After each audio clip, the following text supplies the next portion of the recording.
नमस्कार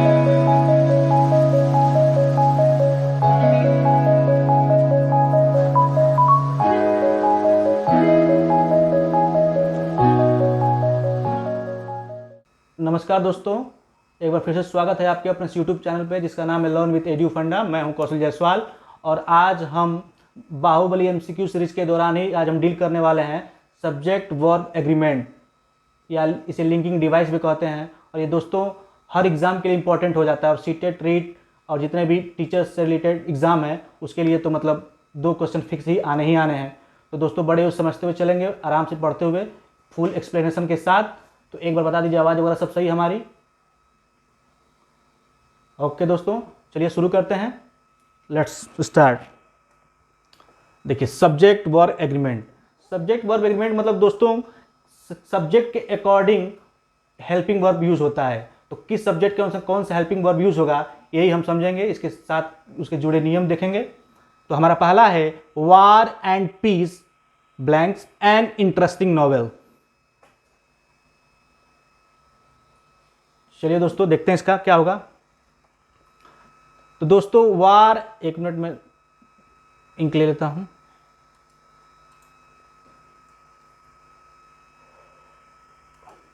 वार and peace an interesting novel. तो दोस्तों हमने कॉमन एरर में बताया भी था कि जब भी कोई शब्दों के बीच में अगर एंड आ जाता है तो वो दोनों सब्जेक्ट एक दूसरे से जुड़ जाते हैं, लेकिन दोस्तों यहां ऐसा नहीं है। बिकॉज वार एंड पीस ये एक नॉवेल है, और ये एक ही नॉवेल है क्योंकि ये नॉवेल का नाम है शांति और युद्ध, वार एंड पीस। तो क्या होगा दोस्तों, ये एक सिंगुलर नंबर है। आप कंफ्यूज मत हो जाइएगा कि एंड लगने से ये 2 सब्जेक्ट हो जाते हैं, ये एक ही नॉवेल का नाम है। इसलिए क्या हो जाएगा दोस्तों, war and peace is an interesting novel. Got it? जब भी कोई ऐसी कोई नॉवेल हो, कोई किताब हो, या फिर किसी देश का नाम हो, या फिर ऐसा कोई चीज जैसे horse and carriage, rice and करी, बटर एंड ब्रेड, ये दोस्तों ये मिक्सअप है, एक दूसरे के साथ ही है, इसे 2 सब्जेक्ट मानने की भूल मत कीजिएगा। एंड भले लगा हो, ये हमेशा सिमिलर ही रहेंगे। तो इसमें क्या होगा दोस्तों, war and peace is an interesting novel. Next देखते हैं। जहां देखिए दोस्तों यहां पे सोनू एंड रमेश। तो दोस्तों यहां पे सोनू एक अलग लड़के का नाम है, रमेश एक अलग लड़के का नाम है, और इन दोनों को जोड़ के कौन रख रहा है, एंड। तो यहां पे एक सब्जेक्ट ये हो गया और एक सब्जेक्ट ये हो गया, तो यहां कुल मिलाकर 2 सब्जेक्ट हैं, तो हो जाएगा सोनू एंड रमेश। तो दोस्तों जब आपको पता ही होगा कि जब 2 या 2 से अधिक सब्जेक्ट में तो क्या बोलते हैं, प्लूरल, और प्लूरल के साथ हमेशा क्या लगता है, प्लूरल वर्ब ही आता है। तो यहां पे क्या हो जाएगा, सोनू एंड रमेश। तो क्या हो जाएगा दोस्तों, आर फास्ट फ्रेंड। फास्ट मतलब गहरा मित्र, क्लोज फ्रेंड, गहरा मित्र, क्लोज फ्रेंड, जो साथ में जीने मरने की कसमें खाते हैं, वो ऐसे टाइप के फ्रेंड। तो क्या हो जाएगा, Sonu and Ramesh are fast friends. चलिए दोस्तों आगे बढ़ते हैं। It is I who working hard. बताइए दोस्तों इसके अनुसार कौन सा इसमें हेल्पिंग वर्ब यूज होगा? उम्मीद है आपने आंसर दे दिया होगा दोस्तों। तो अभी अगर आपने मेरी पिछली क्लास कॉमन एरर्स वाली देखी होगी तो मैंने बताया भी था कि जब कभी भी अगर रिलेटिव प्रोनाउन आ जाए, जैसे हु, whom, वेयर, दैट, तो इसके साथ जो पहला सब्जेक्ट होगा उसके अकॉर्डिंग हम क्या लगाएंगे, हेल्पिंग वर्ब लगाएंगे। तो क्या हो जाएगा, इट इज आई, और आई के साथ दोस्तों सबको पता है क्या लगता है, एम। तो हमारा आंसर क्या हो जाएगा, एम। तो it is I who am working hard. थोड़ा ऑड लगेगा दोस्तों, लेकिन आपको इमोशनल कंट्रोल रखना है एग्जाम में। आपको लगेगा कि इसमें इज लगेगा या फिर आर लगेगा, वाज लगेगा, नहीं दोस्तों। जब भी कोई रिलेटिव प्रोनाउन आ जाए उसके पहले सब्जेक्ट अगर आई है तो आई के अकॉर्डिंग ही हम वर्ब यूज करेंगे। तो यहाँ पे क्या हो जाएगा, it is I who am working hard. Got it? Next move, another question. Many a chance lost by Ram.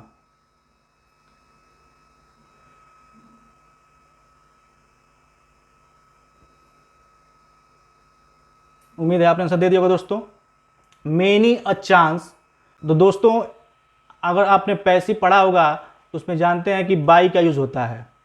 तो इसके बाई लगने से ये तो पता चल गया कि ये सेंटेंस किस में है, पैसिव वॉइस में है, तो दोस्तों इसमें इसके अनुसार यहाँ पे क्या होगा, मेनी अ चांस, वेयर होगा नहीं क्योंकि सिंगुलर सब्जेक्ट हमारा, हैज होगा नहीं, तो क्या होगा दोस्तों, many a chance was lost by Ram. Got it. चलिए आगे बढ़ते हैं। To obey rules, discipline, was लगेगा, वर लगेगा, आर लगेगा या इज।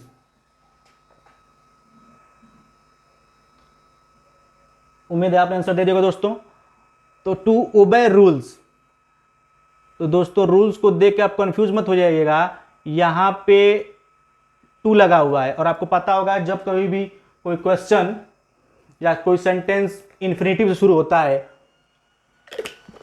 या पार्टिसिपल में आईएनजी लगा हो तो हमेशा सिंगुलर वर्ब का ही यूज करते हैं, हेल्पिंग वर्ब सिंगुलर होगा। तो यहाँ पे क्या हो जाएगा दोस्तों, चूंकि टू है, टू इन्फिनिटिव से शुरू हुआ है, तो to obey rule is discipline. जब भी कोई सब्जेक्ट इन्फिनिटिव शुरू हो तो दोस्तों सिंगुलर वर्ब का ही यूज कीजिएगा, हेल्पिंग वर्ब सिंगुलर के अकॉर्डिंग लगेगा। नेक्स्ट है स्विमिंग एंड डांसिंग। फिर वही बात दोस्तों, यहां पे एंड को देख के कंफ्यूज मत होइएगा, स्विमिंग एंड डांसिंग। तो क्या होगा दोस्तों, स्विमिंग एक अलग है, सब्जेक्ट है एक तरह से, तैरना और डांस करना, नाचना, ये सेकंड। तो दो सब्जेक्ट दोस्तों यहां पे है, तो क्या हो जाएगा, swimming and dancing are good for health. तैरना और नाचना स्वास्थ्य के लिए लाभदायक होता है। आगे चलते हैं दोस्तों। आई like Mohan and Sonu, I like Mohan and Sonu.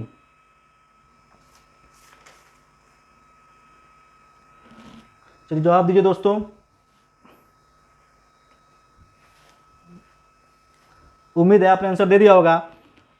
तो दोस्तों एक बात याद रखिएगा, जब भी किसी सेंटेंस में लाइक आ जाए, टुगेदर विथ आ जाए, विथ आ जाए, अनलाइक आ जाए, बिसाइड आ जाए, एक्सेप्ट आ जाए, ये सब प्रेपोजिशंस होते हैं।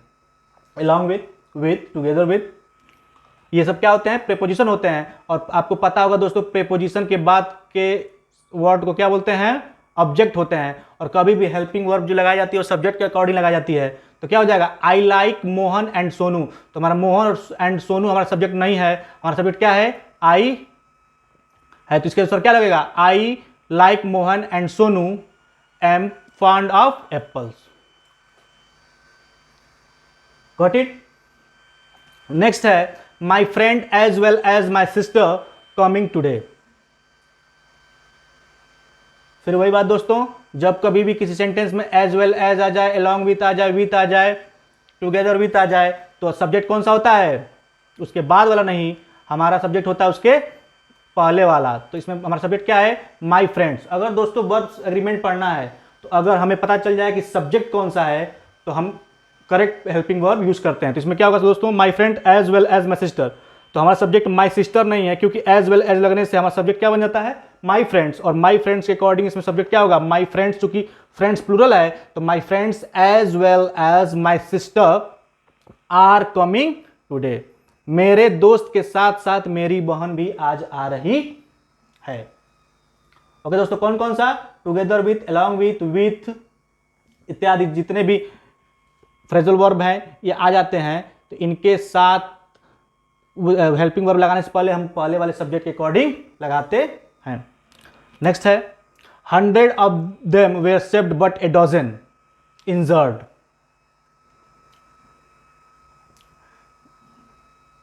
देखिए दोस्तों, ये बट क्या है, हमारा एक रिलेटिव प्रोनाउन है और रिलेटिव प्रोनाउन के बाद वाले सब्जेक्ट के अनुसार हम नहीं लगाएंगे, बल्कि हमारा सब्जेक्ट क्या हो जाएगा, 100 ऑफ देम। तो इसके अनुसार क्या हो जाएगा, 100 of them were saved but a dozen were injured. उम्मीद है आपको समझ में आ रहा होगा। नेक्स्ट है I who dash your friend must help you. फिर वही बात दोस्तों, इसके इस टाइप के तीसरे क्वेश्चन हो गया, आप जरूर आप आंसर दीजिए इसका। उम्मीद है आपने आंसर दे दिया होगा। तो दोस्तों ये हु क्या है, रिलेटिव प्रोनाउन है और अभी मैंने बताया कि जैसा कि रिलेटिव प्रोनाउन आने से पहले हम उसके पहले वाले सब्जेक्ट के अनुसार वर्ब को डील करते हैं। तो हमारा वर्ब के पहले का कौन सा है, रिलेटिव प्रोनाउन के पहले सब्जेक्ट कौन सा है, आई। तो आई के अकॉर्डिंग हम क्या लगाएंगे, यहाँ पे हेल्पिंग वर्ब लगाएंगे। तो I who am your friend must help you. Next है the mother along with her 3 sons going to Mumbai. जवाब दीजिए दोस्तों।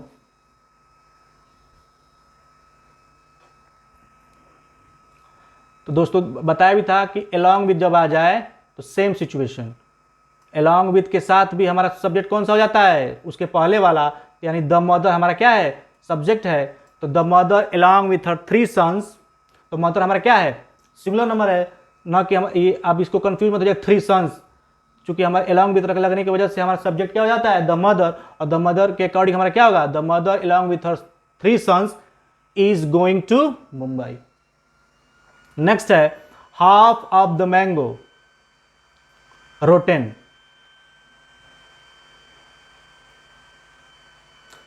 जब भी दोस्तों हाफ ऑफ द आ जाए किसी में, तो उसके बाद जो वर्ड हेल्पिंग वर्ब यूज होगा वो क्या होगा, singular number, singular verb use होगा तो होगा आ half of the mango was rotten.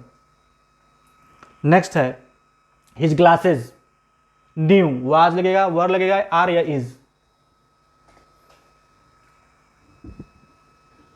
इस सेंटेंस को करने से पहले दोस्तों जब देख लीजिए, कुछ वर्ड ऐसे होते हैं जो प्लूरल ही होते हैं, उनका सिंगुलर कभी नहीं बन सकता। जैसे पैंट हुआ, पैंट में 2 साइड होते हैं, सीजर्स कैंची 2 होते हैं, ग्लासेस 2 होते हैं, ये सब क्या है, ये आपके प्लूरल है, इनका सिंगुलर नहीं बन सकता। इसी तरह यहाँ पे हिज ग्लासेस, तो आप हिज को देकर कंफ्यूज ना हो, ग्लासेस ग्लासेस कभी भी प्लूरल होगा, और प्लूरल के साथ हम क्या यूज करते हैं, आर। तो हिज ग्लासेस आर न्यू। हमारा अगला क्वेश्चन है a pair of glasses new. तो दोस्तों ग्लासेस यहाँ पे भी है, ग्लासेस यहाँ पे भी है, लेकिन उसके पहले क्या लग गया है, ए पेयर ऑफ, मतलब एक जोड़ी ग्लासेस। इसलिए जब किसी भी प्लूरल वर्ड में उसके पहले ए पेयर ऑफ लग जाए तो सिंगुलर हो जाता है। तो क्या हो जाएगा दोस्तों, a pair of glasses is new. और केवल ग्लासेस होता तो क्या हो जाता है, ये प्लूरल हो जाता, तो आर लग जाता। आगे बढ़ते हैं। The cost of all this article reason, the cost of all these articles. तो दोस्तों देखिए the cost of all these article, तो हमारा सब्जेक्ट ये नहीं है, द कॉस्ट क्या करे, इन वस्तुओं की कीमत बढ़ी है। तो क्या हो जाएगा दोस्तों, the cost of all these articles has reason, singular है ये। केवल ये इतना होता है कि दीज आर्टिकल्स, तब तो हम हैव लगाते, लेकिन क्या है, द कॉस्ट ऑफ, इन वस्तुओं की कीमत, कीमत केवल क्या इनकी बात कर रहा है कि इन वस्तुओं की कीमत बढ़ी है, बढ़ चुकी है। तो क्या होगा, the cost of all these articles has risen. Next है a clerk and a typist dash working. चलिए दोस्तों आंसर दीजिए, उम्मीद है आपने आंसर दे दिया होगा दोस्तों। तो देखिए दोस्तों एक नियम होता है, जब भी कभी किसी सेंटेंस में अगर 2 आर्टिकल आते हैं, जैसे कि यहां पे आया ए क्लर्क, मतलब एक क्लर्क एक अलग आदमी है और ए टाइपिस्ट एक अलग आदमी है, और इसको जोड़ कौन रहा है, हमारा एंड। और आपको पता ही होगा एंड जब लग जाता है बीच में तो 2 सब्जेक्ट हो जाते हैं। तो पहला सब्जेक्ट हमारा क्या हो रहा है, ए क्लर्क, और दूसरा सब्जेक्ट क्या हो रहा है, ए टाइपिस्ट। तो इसके अनुसार क्या लगेगा, a clerk and a typist are working हो जाएगा, क्योंकि यहाँ पे 2 सब्जेक्ट हैं। अगर ये दोस्तों केवल एक ही आर्टिकल होता है, ए क्लर्क एंड टाइपिस्ट होता, तो इसका मतलब टाइपिस्ट और क्लर्क एक ही व्यक्ति है, तब इसके साथ क्या लगाते, इज लगाते। लेकिन जहां पे 2 आर्टिकल लगने की वजह से ए क्लर्क एंड ए टाइपिस्ट की वजह से ये 2 सब्जेक्ट 2 लोग हो जाते हैं, माने मतलब क्लर्क अलग है और एक टाइपिस्ट अलग है, इसलिए यहाँ पे आर लगेगा। और केवल एक आर्टिकल होता है कि ए क्लर्क एंड टाइपिस्ट, का मतलब एक क्लर्क जो है वही टाइपिस्ट है, इसके अनुसार हम क्या लगाते, इज लगाते। तो दोस्तों समझ गए। आप इतना बस ध्यान रखिएगा कि जब भी किसी सेंटेंस में 2 आर्टिकल आ जाएं तो इसका मतलब मानिए कि वो 2 लोग हैं और एंड से जुड़ रहे हैं, तो 2 सब्जेक्ट माना जाएगा। और एक ही आर्टिकल और एंड से जुड़ रहे हो तो एक ही सब्जेक्ट माना जाएगा। चलिए दोस्तों अगला देखते हैं। Mahatma Gandhi was one of the greatest Indians that dash ever lived. उम्मीद है आपने आंसर दे दिया होगा दोस्तों। चलिए पढ़ते हैं। Mahatma Gandhi was one of the greatest Indians that, और चूंकि देखिए दोस्तों दैट आ गया, इसका मतलब रिलेटिव प्रोनाउन है दैट, और मैंने जब अभी बताया कि जब भी रिलेटिव प्रोनाउन आ जाए तो उसके पहले वाले सब्जेक्ट के अनुसार हम लगाते हैं हेल्पिंग वर्ब। तो हमारा हेल्पिंग वर्ब किसके अनुसार लगेगा दोस्तों? ग्रेटेस्ट इंडियंस के, और इंडियंस का मतलब प्लूरल नंबर, तो इसके अनुसार क्या लगेगा? तो Mahatma Gandhi was one of the greatest Indians that have ever lived. जब भी इतना बस ध्यान रखिएगा दोस्तों, जब भी कोई रिलेटिव प्रोनाउन आए तो उसके पहले वाले सब्जेक्ट के अकॉर्डिंग हम डील करते हैं हेल्पिंग वर्ब को। अगला है a small number of students taking rest. चलिए दोस्तों आंसर दीजिए।